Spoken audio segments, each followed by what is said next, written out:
Le invito a la carta a los Hebreos. O a punto de decir la carta del apóstol Pablo, pero no, la carta a los Hebreos. Vamos a leer el capítulo primero, en realidad solamente los primeros versículos del capítulo primero de Hebreos. Hebreos capítulo 1, versículo 1. Dice así la palabra de Dios. Dios, habiendo hablado muchas veces y de muchas maneras en otro tiempo a los padres por los profetas, en estos postreros días nos ha hablado por el Hijo, a quien constituyó heredero de todo y por quien asimismo hizo el universo, el cual, siendo el resplandor de su gloria y la imagen misma de su sustancia, y quien sustenta todas las cosas con la palabra de su poder, habiendo efectuado la purificación de nuestros pecados por medio de sí mismo, se sentó a la diestra de la majestad en las alturas, hecho tanto superior a los ángeles, cuanto heredó más excelente nombre que ellos. Hasta aquí por el momento, que el Señor añada su bendición. Uno siempre tiene la inquietud en cuanto a lo que el Señor va poniendo y va dándonos para poder primero ser edificados uno mismo y luego poder compartir con otros sobre qué meditar, qué reflexionar. Y bueno, en la oración en la mañana, la oración de nuestro hermano Alex, citaba en su oración un versículo y recién nuestro hermano Alberto citaba el mismo versículo en su oración, cuando hace referencia a que es el Señor quien sustenta todas las cosas con la palabra de su poder. La verdad es que nunca había estudiado la carta a los Hebreos como tal. Llevo algunas semanas haciéndolo y la verdad no sé en qué me he metido, porque esta carta presenta y exalta a Jesús de una forma maravillosa, de una forma espléndida, como lo que Él es, el soberano del universo, pero además presentando a Cristo como aquel que es superior a todos y a todo. Si pudiéramos hablar de un propósito de esta carta, es precisamente ese: dejar claro que no hay otro como Cristo. Y eso es algo que también deberíamos tener claro nosotros como hijos de Dios. No hay otro como Cristo. No importa con qué o con quién lo comparemos, no se hallará ninguno que sea como Él.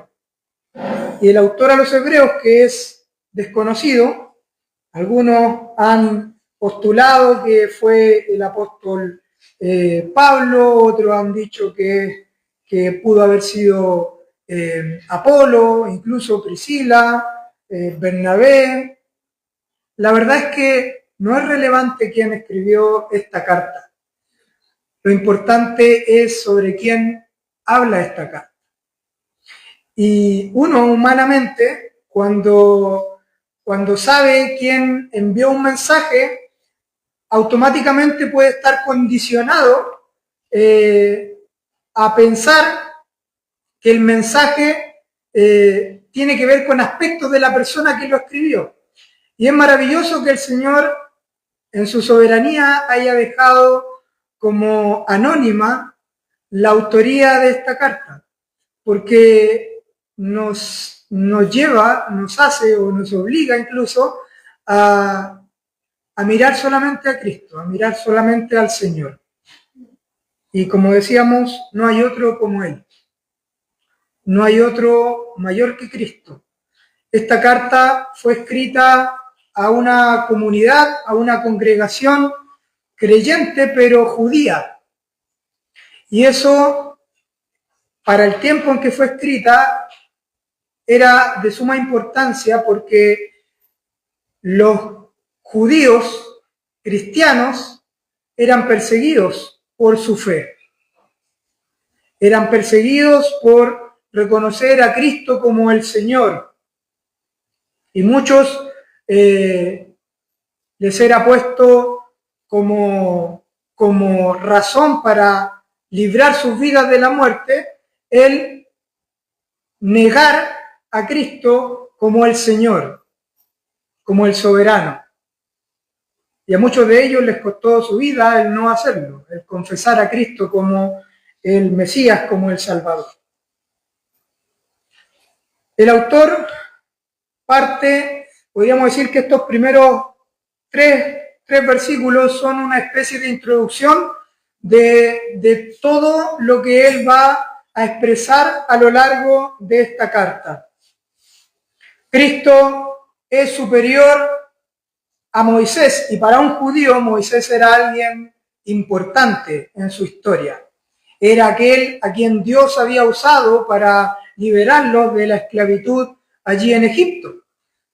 Entonces, el autor, inspirado por Dios, quiere dejarles muy en claro que ni siquiera Moisés, con todo el reconocimiento que tenía de parte del pueblo, se podía acercar a compararse con Jesús. Cristo es superior incluso a los ángeles. Cristo es mayor y su sacerdocio es mayor que el sacerdocio levítico, el sacerdocio que provenía de Aarón y de la descendencia de Aarón, algo que para el pueblo de Israel también era importante. Se dice que para el tiempo en que se escribió esta carta, aún el templo estaba en pie, no había sido destruido nuevamente. Por lo tanto, todavía ofrecían sacrificios, todavía se ejercía el sacerdocio por parte de la descendencia de Aarón.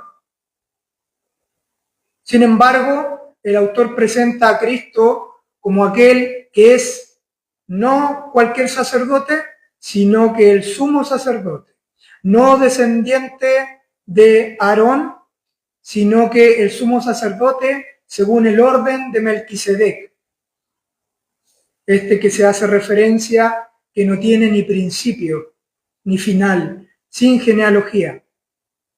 Cristo es superior incluso a los sacrificios, porque Cristo no solamente fue aquel sumo sacerdote que entró en el lugar santísimo para ofrecer sacrificio y expiación por el pecado, sino que Él se ofreció a sí mismo. Es decir, Él es el que ofrece el sacrificio y Él es el sacrificio. Cristo es superior y su testimonio es superior a cualquier testimonio de los grandes hombres y mujeres de fe que son relatados en el capítulo 11, aquel capítulo denominado de los héroes de la fe o la galería de los héroes de la fe. El testimonio de Cristo, la vida de Cristo, es mucho mayor y superior a cualquier otro testimonio que se haya dado acerca de Dios. Pero estos primeros versículos que hemos leído presentan a Cristo en todo su esplendor. Y si bien es cierto, la palabra de Dios de forma completa tiene como tema central a Cristo, a mí en lo particular, es una opinión personal, me parece que esta carta lo exalta y lo refleja en todo su esplendor, como quien es, con toda la adoración que Él merece por lo que ha hecho y por lo que es. Y parte el autor diciendo que Dios habló muchas veces, y es cierto, Dios a lo largo de la historia envió en muchas oportunidades a sus siervos, a sus mensajeros, a los profetas, con un testimonio, con un mensaje, con una verdad que ellos tenían que proclamar. Sin embargo, ese mensaje o esa verdad, esa revelación, podríamos decir, fue paulatina, fue progresiva, porque incluso aquellos que llevaban el mensaje muchas veces no tenían el conocimiento completo del mensaje que estaban entregando. Eran mensajeros. Sin embargo, no comprendían a cabalidad todo el contenido de aquel mensaje. Y así tenemos a un Isaías que expresa en el libro que lleva su nombre acerca de los sufrimientos del siervo de Dios. Sin embargo, él y muchos de los profetas no llegaron a comprender a cabalidad esa verdad de Dios, esa verdad que tenía que ver con Cristo. Los sacrificios del Antiguo Testamento eran un anticipo de lo que había de venir. Todos esos corderitos que eran sacrificados eran un anticipo de aquel cordero que iba a aparecer. Esos sacrificios, como también lo expresa el autor más adelante, tenían que ofrecerse continuamente, porque eran ineficaces en cuanto a resolver por completo el problema del pecado. Y por eso, una vez al año, tenía que entrar el sumo sacerdote en el lugar santísimo para hacer expiación por su pecado primeramente y luego por los del pueblo. Y continuamente se debían ofrecer esos sacrificios. Sin embargo,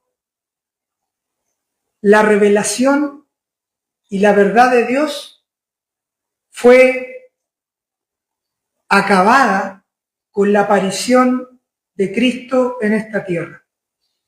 Y esos profetas que habían profetizado muchas veces y de muchas maneras, porque Dios había hablado, por ejemplo, a Moisés le habló a través de una zarza, a Isaías le reveló algunos aspectos a través de una visión, en el capítulo 6. Sin embargo, cuando aparece Cristo, la revelación se completa. Aquel que venía a dar cumplimiento a todas las profecías que de él estaban escritas. Aquel que venía a efectuar un sacrificio perfecto que sería hecho una sola vez y para siempre. Y que con cuya ofrenda haría perfectos para siempre a los santificados. Ya no habría más necesidad de sacrificio, como dice aquel himno que cantamos, ni sangre hay ni altar. Cesó la ofrenda ya, no sube llama ni humo hoy, ni más cordero habrá. La revelación progresiva de todos esos siervos de Dios, de esos mensajeros, no se comparaba con la revelación que se llevaría a cabo a través de Cristo. Él es la verdad de Dios. Él es la revelación de Dios. De Él habla todo este libro. Él es el tema central. Por eso, lo que hemos leído parte diciendo Dios, habiendo hablado muchas veces y de muchas maneras en otro tiempo a los padres por los profetas, en estos postreros días nos ha hablado por el Hijo. Y por eso Cristo dijo, escudriñad las Escrituras, porque ellas son las que dan testimonio de mí. En Él la revelación estaba completa. En Él el mensaje estaba completo, porque Él es el verbo, Él es la palabra personificada, Él es la verdad personificada. Entonces el autor parte diciendo que para ustedes es importante los mensajes y los mensajeros que trajeron ese mensaje. Ok, ahora Dios nos ha hablado en Cristo, por el Hijo. Él es el mensaje. Él es el tema celestial. Él es la verdad de Dios. Yo soy el camino. ¿Qué más? La verdad. Los profetas habían traído un mensaje acerca de la verdad. Bueno, aquí estaba la verdad misma. La verdad misma había puesto sus pies en esta tierra. En el principio era el verbo, y el verbo estaba con Dios, y el verbo era Dios. A los suyos vino, y los suyos no le recibieron. Entonces, en esta pequeña introducción, el autor de la carta quiere expresar que no importa cuán maravilloso haya sido el mensajero y cuánto entendimiento haya venido acerca de esa verdad, de ese mensaje revelado, en Cristo la verdad se ha completado. Él es el mensaje de Dios, Él es el logos, como dice la Escritura, la palabra misma. Y después dice, a quien constituyó heredero de todo y por quien hizo a sí mismo el universo. Ahora el autor quiere expresar que nada de lo que ha sido creado es superior a Cristo, porque Cristo da tres razones. Cristo primero es el que ha heredado todo lo creado. La segunda razón es que Cristo mismo es quien lo ha creado. Y la tercera razón es que Cristo es quien sustenta todo lo que ha sido creado con la palabra de su poder. En cuanto a la creación, Él es quien ha recibido como herencia todo, Él es quien ha creado todo y Él es quien sustenta todo. Y cuando dice todo, es todo. Y nosotros, los que estamos acá, somos parte de aquello que ha sido creado. Entonces, una aplicación para nuestra vida es que nosotros somos para Cristo, Él nos ha creado y Él nos sustenta. Y desde el punto de vista racional, ni siquiera espiritual, uno podría decir, si es el Señor quien me sustenta, ¿cómo voy a estar lejos de Él? Porque si me alejo un poco de aquel que me sustenta, quedo sin sostén. Nosotros somos parte de aquello que ha sido creado.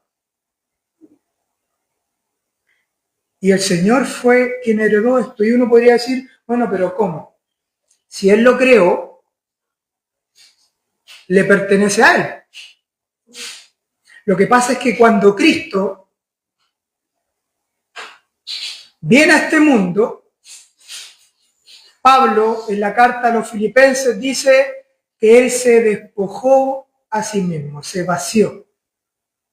Y cantamos otro himno que dice, glorias magníficas Él dejó.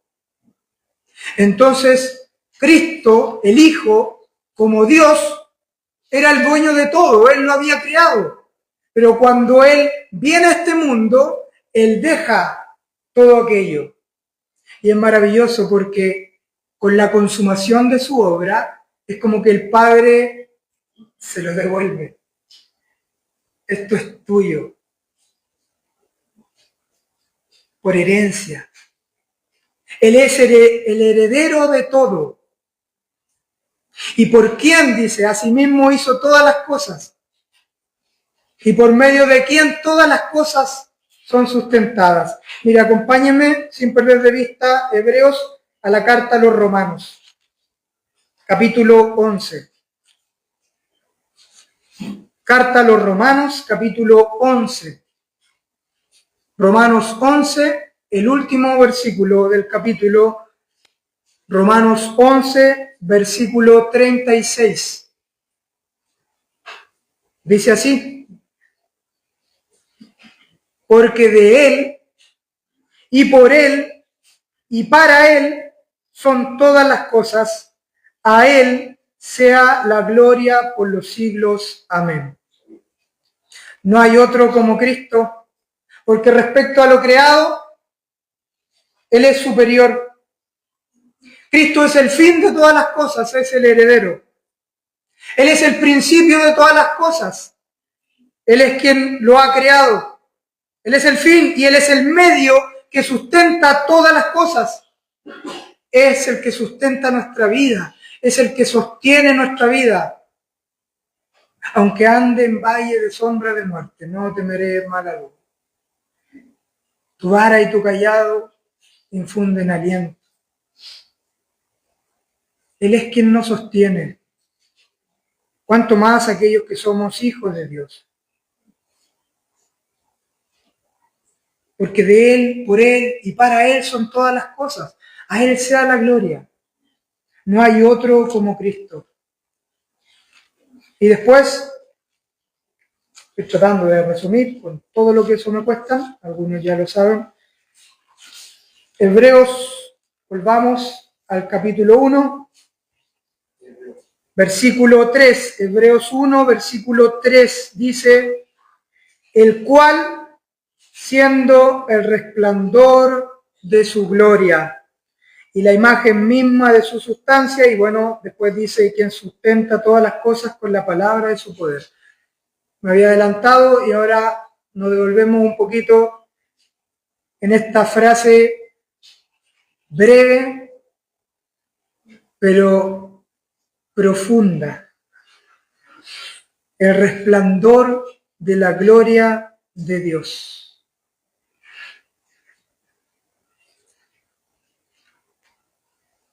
Y el propósito del autor es expresar que Cristo es quien resplandece, quien ese brillo de la gloria de Dios. Eso es lo que quiere decir resplandor, una luz que destella, un brillo. ¿Qué significa que Cristo sea el resplandor de la gloria de Dios? Bueno, tendríamos que tratar de entender, porque a mí me cuesta mucho comprender en su totalidad, pero tratar de entender qué significa la gloria de Dios.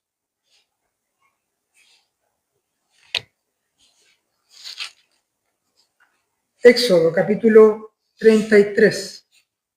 Éxodo capítulo 33. Éxodo capítulo 33.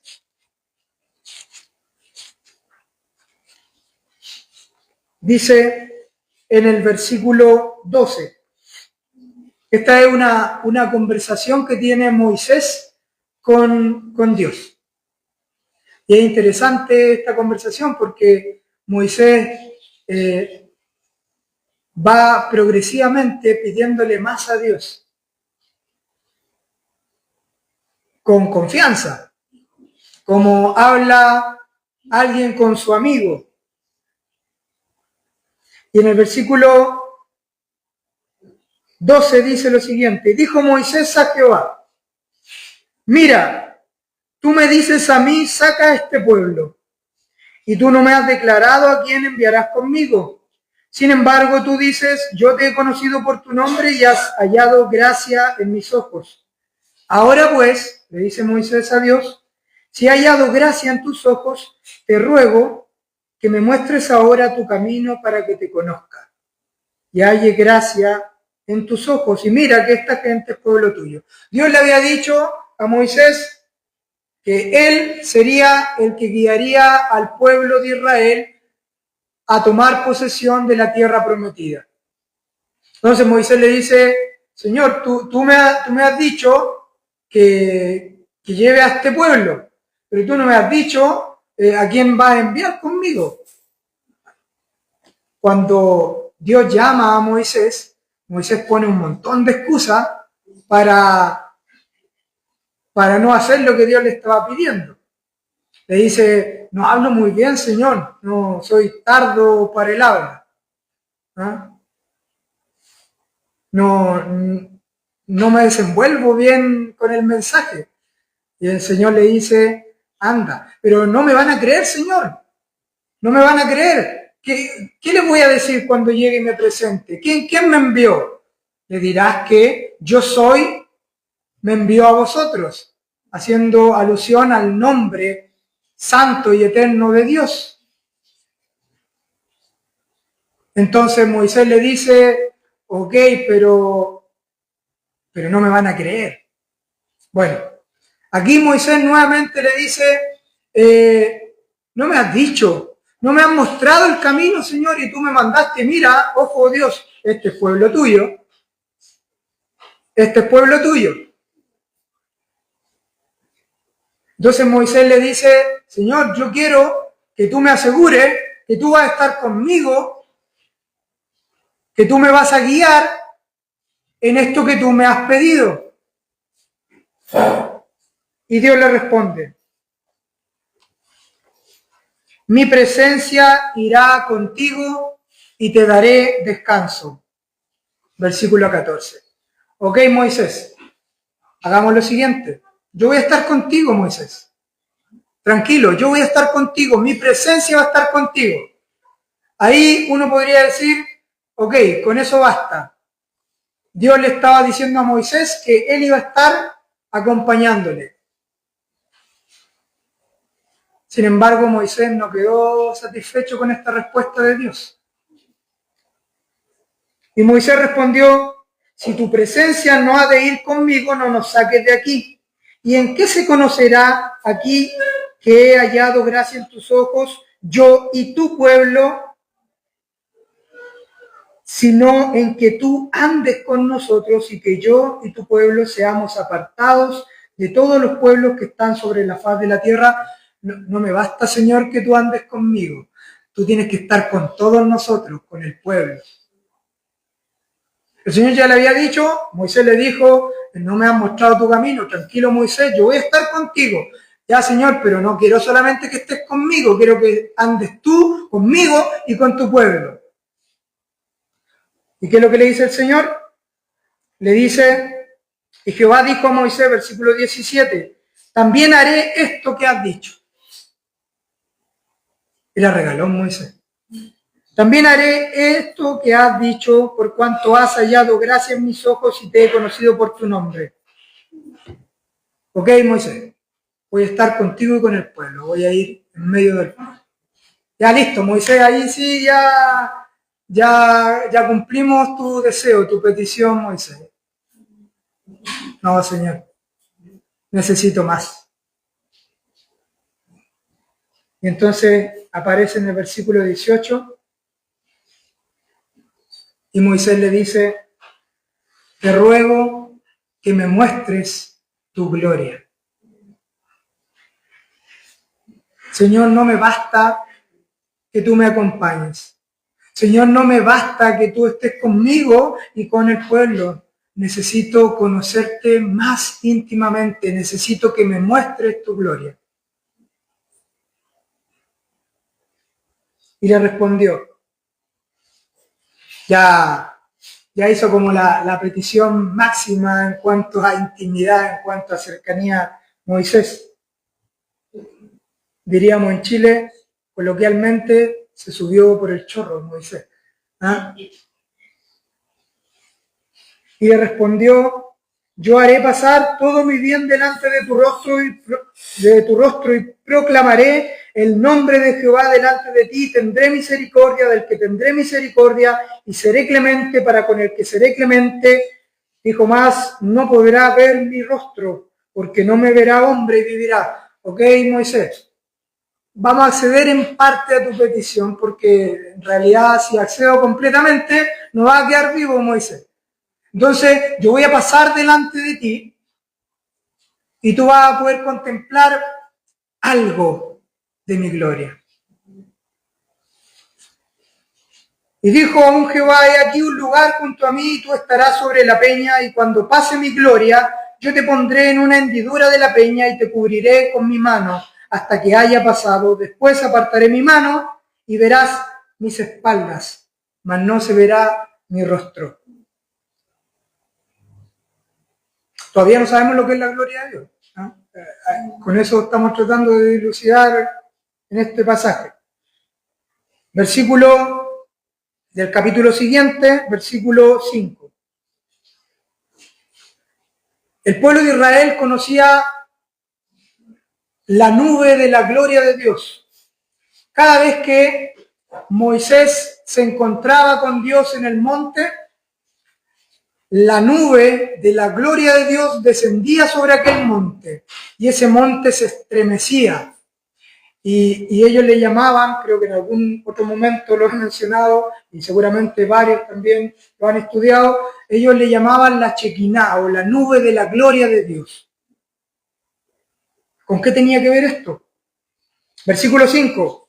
Y Jehová descendió en la nube y estuvo allí con él. Ponga atención. Y estuvo allí con él, proclamando el nombre de Jehová.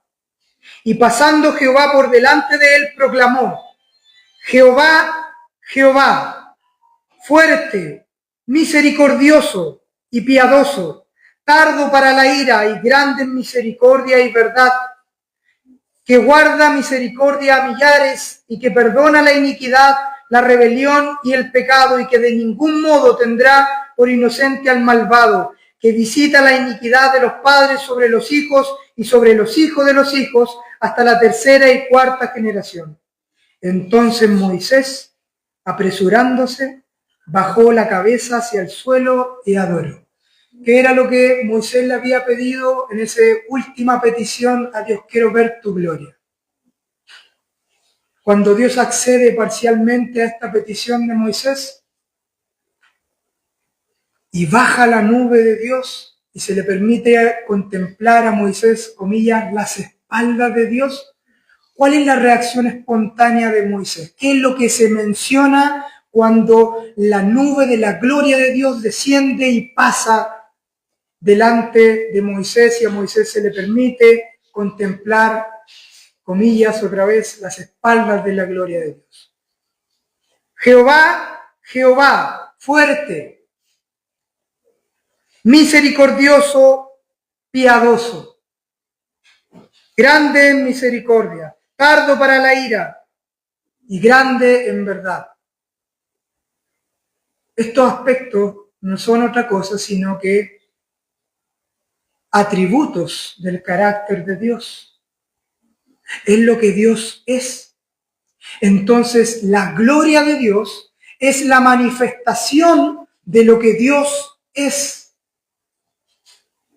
Por eso que el reflejo automático de Moisés es caer delante de Dios y adorarle por su misericordia, por su poder, por su verdad. La gloria de Dios es la manifestación de la presencia de Dios.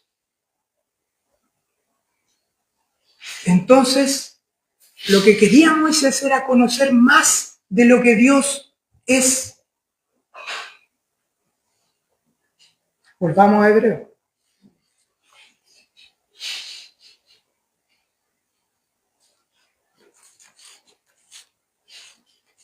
El autor dice que el Hijo es el resplandor de la gloria de Dios. Si la gloria de Dios es la manifestación de lo que Dios es, y resplandor es el brillo, un destello que alumbra, podemos entonces entender que Cristo es quien deja en evidencia lo que Dios es, quien manifiesta así como una luz que alumbra en medio de las tinieblas, que alumbra lo que Dios es. Por eso el apóstol Juan en el primer capítulo, que recién lo citábamos, Dice, capítulo 1 de Juan, en el principio era el Verbo, y el Verbo era con Dios, y el Verbo era Dios. Este era en el principio con Dios. Atención, todas las cosas por Él fueron hechas, es lo que habla también el autor a los Hebreos. Y sin Él nada de lo que ha sido hecho fue hecho. En Él estaba la vida, y la vida era ¿qué? La luz de los hombres. La luz en las tinieblas resplandece y las tinieblas no prevalecieron contra ella. Después hace un paréntesis para hablar acerca de Juan el Bautista. Y después en el versículo 8 dice, no era él la luz, no era Juan el Bautista la luz, sino que vino para que diese testimonio de la luz. Aquella luz verdadera, versículo 9. Que alumbra a todo hombre, venía a este mundo. En el mundo estaba y el mundo por él fue hecho, pero el mundo no le conoció. A lo suyo vino y los suyos no le recibieron. Mas a todos los que le recibieron, a los que creen en su nombre, les dio potestad de ser hechos hijos de Dios. Los cuales no son engendrados de sangre, ni de voluntad de carne, ni de voluntad de varón, sino de Dios. Versículo 14. Y aquel Verbo fue hecho carne y habitó entre nosotros. Y hay un paréntesis. Y vimos su gloria. Gloria como del unigénito del Padre. ¿Y qué dice después? Lleno de gracia y verdad. ¿Qué es la gracia y la verdad? Aspectos del carácter de Dios, atributos de Dios. Su amor, su misericordia, su justicia, su verdad, su poder, su santidad. Por eso, Isaías, cuando recibió esta revelación, vio que habían estos seres angelicales que pregonaban y cantaban, Santo, Santo, Santo, Jehová de los ejércitos. ¿Y qué dice? Toda la tierra está ¿qué? Está llena de tu gloria. Y ellos están haciendo referencia a un aspecto del carácter de Dios, su santidad. En Cristo se manifestó Dios, el Padre. Por eso que en el versículo 18 de este mismo capítulo 1 de Juan dice, a Dios nadie le vio jamás. Es lo que le dijo Dios a Moisés, no me verá hombre y vivirá. A Dios nadie le vio jamás. El unigénito Hijo que está en el seno del Padre, Él le ha dado a conocer. Mas Dios muestra su amor para con nosotros. ¿Cómo mostró Dios su amor para con nosotros? En Cristo, en que siendo aún pecadores, Cristo murió. ¿Cómo conoció la humanidad el amor de Dios? En Cristo. ¿Cómo conoció Dios la misericordia de Dios en Cristo? De la forma más majestuosa. Porque Él es el resplandor de la gloria de Dios. Él es quien nos vino a revelar al Padre. Él quien vino a dejar de manifiesto cómo es el Padre.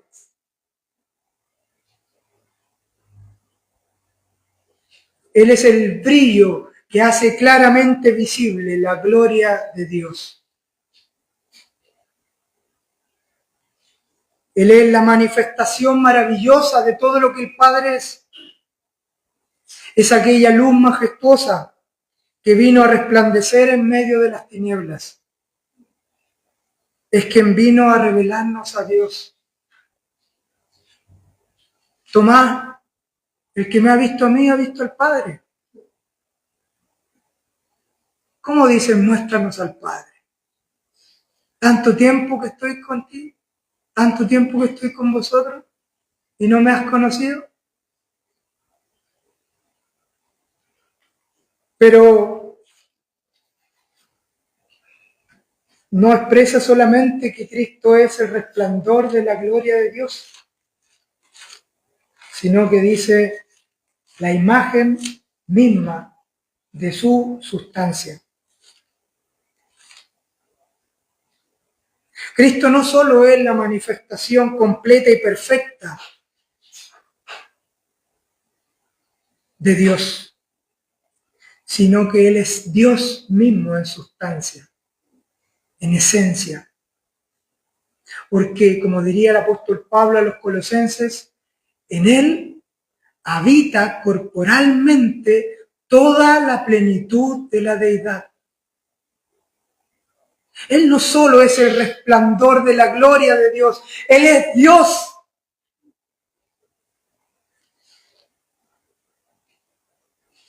Él es Dios. Él es la imagen del Dios invisible. Pablo a los colosenses. Nuestra reacción espontánea delante de alguien tan maravilloso, tan supremo, tan superior, debería ser la misma de Moisés. Caer de rodillas ante Él y adorarle. No hay otro como el Señor. Y Él es quien le sustenta. Él es quien le sostiene.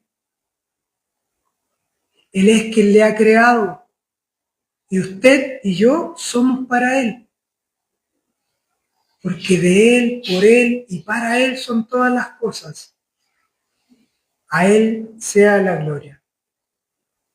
Que el Señor añada su bendición y nos ayude a anhelar, conocer más acerca de Cristo.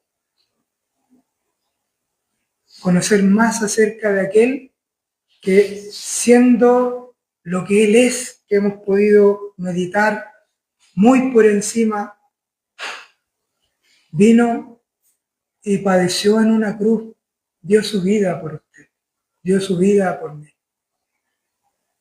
Derramó su sangre, como leíamos en esta mañana, para rescatarnos para rescatar del hoyo en nuestra vida, para librarnos del pozo de la destrucción. Y una vez rescatados, nos sostiene.